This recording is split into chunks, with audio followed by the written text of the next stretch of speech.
For our last session today, we're going to finish quilting our inside pages. So each book, the way I've shown here, has one page in the middle. This page here is the quilted page.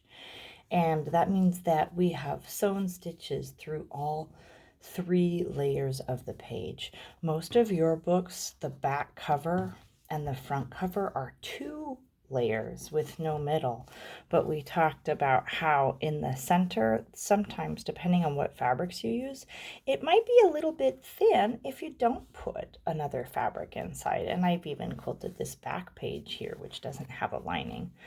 So last time I demonstrated that a quilted layer is when there's a layer inside. I have a layer of flannel that I've sewn into my page here. And I like to use a couple different types of thread. I've been showing you how to use embroidery thread, and this is a little bit finer embroidery thread. This is a number 12 pearl cotton in my embroidery needle. So I can go in with this, I've already got a knot in it, and start top stitching. And then after I top stitch my edges, I'm going to probably come in and do some kind of a quilting design like you see here with the squares. Or here with the diagonal lines across the squares. I'm going to probably do that in here too. So I'm going to start on my edge that gets sewn into the page. And I'm going to do a running stitch, top stitch around just like I did before.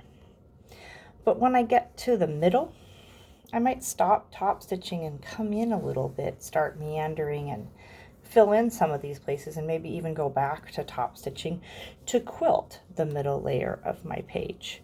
After we're done quilting the pages, then we will be assembling them into a book. So you've seen my finished book examples, and what we're going to do is create a binding. This one is a little bit different because I actually had a long cover page.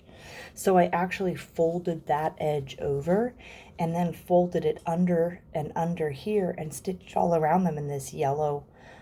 This might be a cotton thread for making denim jeans, I believe, rather than an embroidery thread, but I've just gone up and down, and of course I did this mending here too. And you might notice my back page is upside down with respect to my front page. As much as I want to help you avoid that, I know sometimes that's happened to you too, and I have to share with you it's going to happen again in our most recent sample. Here's my cover. Here's the back that I've top stitched, made of old clothes and grays. Here's some scraps in yellow and blue and green. This is my quilted page. I'll be quilting. And then here's my back page with my 4 red squares patchwork together. And I've sewn them to the cover. And here's the cover. Uh-oh, look.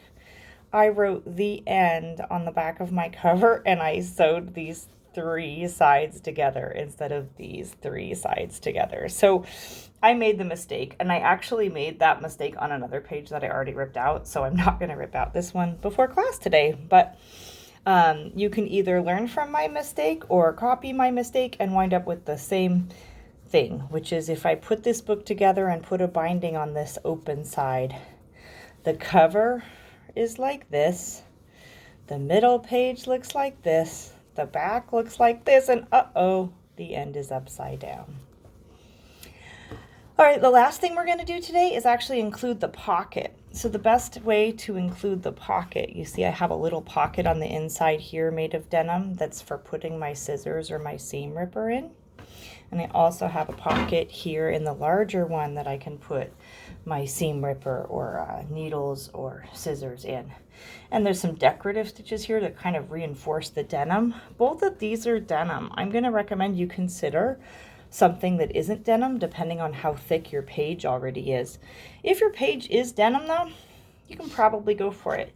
Using the same post-it template that we used to make our squares for our patchwork, that is our 3-inch square, you could cut any diagonal line. You could go corner to corner. You could almost make 2 rectangles, but a little bit diagonal is better. Because I'm going to use denim, I used a piece of denim that was a little bit longer than 3 inches just because that's what I had. So this one's almost 4 inches on one side. You see I've cut this diagonal line here. This is actually 2 pockets, so I can give this one to somebody else. And this one I will fold for the page, this page in my book. So how will I fold it before I sew it? I will fold every edge. I like to do the bottom first. This is the bottom of the pocket, so I fold that end up. Then I fold the sides. It's getting real thick. So one of the things that we might like to do is use a pin. And I have some pins for you, and I know some of you have also brought some pins of your own. I would put a pin in there to hold it in place until I'm ready to sew it on. And now I'm going to get to the top end up here where I'm also folding it in, and I'm going to fold this part down on the inside. That's the last fold I do because it's the broadest and it's the one that's going to get stretched the most if you actually use the pocket. Sometimes the edges stick out if it's an oblique angle. So I also like to fold this part down first, kind of like I'm making a paper airplane, then fold this in, then fold this down. If you've made a mitered binding before, it's sort of like making a mitered binding, but on a really tiny, tiny piece. So once I've folded that mitered corner down, then I might put a pin in there. I have some little applique pins that work really nice for that, but you can borrow one of mine or use your own. And then the last corner here, I think that one did okay without a bent in part, but maybe I'll do that too. So I bend in the middle first, then I do one side, then I do the other side. That just keeps any loose ends from sticking out when we stitch it down.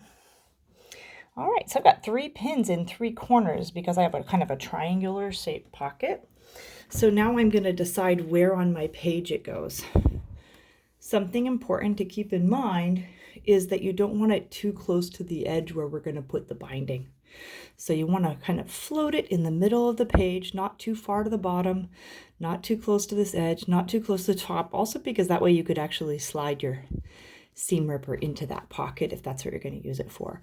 So now right now the pins are just holding the sides down. They're not holding it onto the fabric. So I might take one more pin, and I'm going to use a big yellow one so you can tell. I'm going to have one pin that actually connects this to the page that I'm going to sew it on. And that one I'm going to have go all the way through so that I don't lose it if I drop this. And then I'm going to take my needle and my embroidery thread, a nice thick thread that can get through all these layers. In my example, I'm actually using a thread that's a little thinner, but do as I say, not as I do. I'm going to go inside somewhere where you can't see the knot I've got in my thread. So here comes my knot, little tiny knot. 1, 2, 3. I'm going to do 3 loops because this is a finer thread than I would normally use. You might hear the sound of the puppies in the basement. They're almost gone, but they're playing right now. I'm trying to get this done before they want my attention again. All right, I've got a knot. I've got my thread doubled because it's an extra weak piece of thread here. And I'm actually going to start on one side, go all the way down, and then come back up to do the top last. That's because the top is going to stay open. We don't want to sew our pocket on all the sides. We want it to stay open here. And so I'll do that stitching last just through this layer. You could also do the opposite. You could start with sewing this down and then sew it to the pocket. Actually, maybe I'll do that now that I said it because I think it will be easier with this thread and it might be easier for you. So you can see my thread end is sticking out, but I tuck it under before I start to sew my pocket. And then I come up in the top. If I sew across the top, I don't want to sew through the page. So first I want to sew through all these layers up and down to get this turned down edge on the finished side of the pocket that you're going to have opening. All right, so that's our pocket. These are our cover pages. Our last step will be to stitch on the binding, the edge of the book. And here is an example where the rectangle of denim has been folded over the book and stitched down and contains all the pages inside of it. All right, thanks for staying with me. See you soon.